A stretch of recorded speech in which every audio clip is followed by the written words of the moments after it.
Callum McGregor, MMA Ontario, here with UFC Pres Dana White. Dana, how are you enjoying Toronto thus far? It's been awesome, man. Every time I come up here, I love it. It's great. Excellent.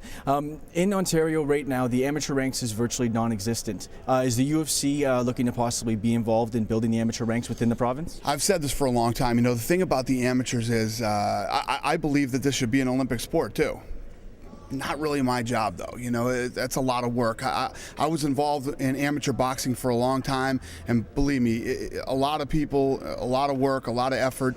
I think that there's somebody out there that will eventually end up doing it, and it will eventually happen. But it's hopefully not going to be me. Okay, and speaking of some fighters coming out of Ontario, Jordan Main and Chris Horodecki just won at MMA The Reckoning up at Casino Rama in Ontario. I'm just curious to see, are they on the radar right now for the UFC? You know what, one of the things that I always say about Canada, you know, not only are there so many huge hardcore fans up here, but there's a lot of talent that comes out of Canada. And, you know, I've also said that we're moving around from country to country doing the Ultimate Fighter and all these other things. So I think over the next, you know, and this event is another thing.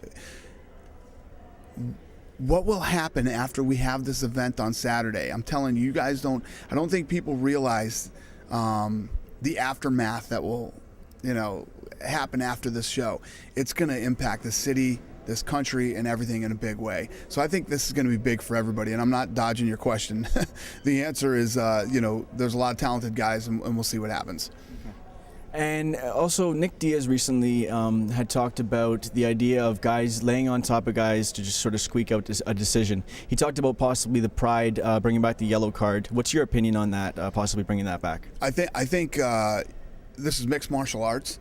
And if you're a well-rounded fighter, you stop guys from laying on top of you. You know, believe me when I tell you, even if you look at a guy who's old school like Chuck Liddell, you don't think guys want to lay on Chuck Liddell? He made it so it wasn't possible. And if Chuck couldn't, then he lost the fight, which is what happened when he got mounted by Randy Couture. Couture kept taking him down. Chuck kept trying to stay up. But Chuck Liddell was one of these guys that you couldn't take him down and he'd strike with you. You know, it's about having a complete game.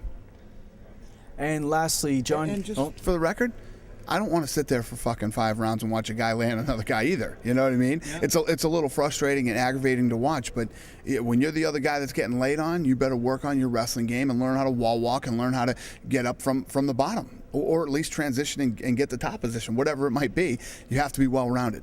I'll be sure to pass that message on to Dan Hardy. Also, I was just curious, with regards to John Jones, he's out now with the injury. So just sort of talk maybe about Phil Davis and Rashad Evans.